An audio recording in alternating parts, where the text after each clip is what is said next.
जबान पर नारे और हाथों में मसाल, महिला आरक्षण बिल को लेकर एक बार फिर सियासी बवाल। नमस्कार, आदाब, जोहार, मैं हूं काफिर और आप देख रहे हैं रांची क्लब टीवी में। आप सभी का स्वागत है।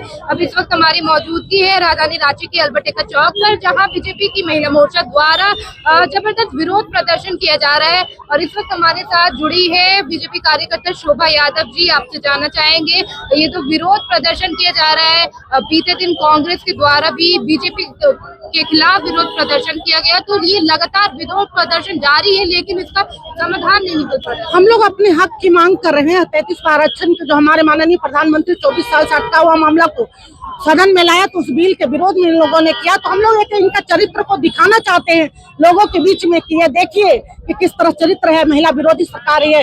आने वाला समय में इसका सुपड़ा साफ कर देंगे।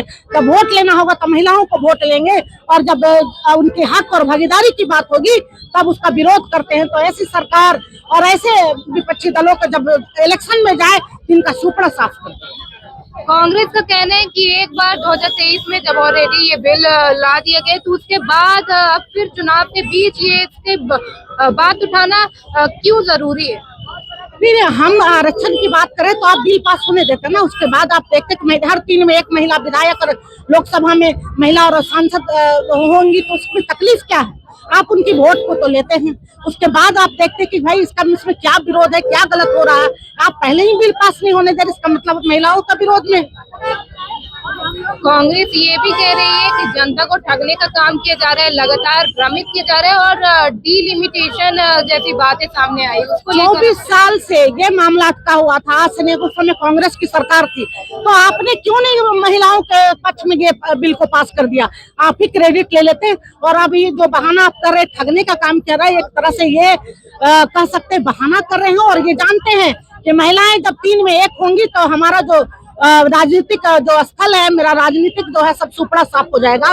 ये उन लोग को भय है विपक्षी दलों का, इसलिए इन लोग विरोध कर रहे हैं। कहीं ना कहीं जनता भी अभी कंफ्यूजन में है, क्या सही है क्या गलत है, और कहीं ना कहीं दोनों तरफ से जो बातें सामने आ रही है उसको लेकर जनता से क्या कुछ कहना चाहेंगे? देखिए, एक बात सही बात है कि अगर मान ली कंफ्यूजन में, तो एक बात तो समझ में आना चाहिए कि हर 3 में एक विधायक तो होगी, तो इसमें क्या तकलीफ है?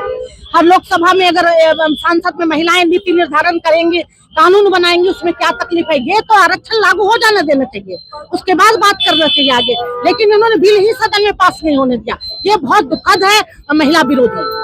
जैसा कि आपने देखा, अभी हमने बीजेपी कार्यकर्ता शोभा यादव से बातचीत की, जहां उन्होंने बताया कि कांग्रेस के द्वारा महिला आरक्षण बिल जो पास नहीं होने दिए जा रहे हैं, ये बिल्कुल महिला विरोधी पार्टी है। और बीजेपी लगातार कोशिश उनकी जारी है कि महिला आरक्षण बिल लागू किया जाए, और जब तक ये लागू नहीं होता तब तक ऐसे ही नारों के साथ और हाथों में मसाल के साथ यूं ही जोरदार प्रदर्शन जारी रहेगा। फिलहाल के लिए इतना ही, और इस खबर को लेकर आपकी क्या राय है कमेंट बॉक्स में जरूर साझा करें, और ऐसी खबरों को देखने के लिए जुड़े रहिए रांची क्लब टीवी के साथ। धन्यवाद।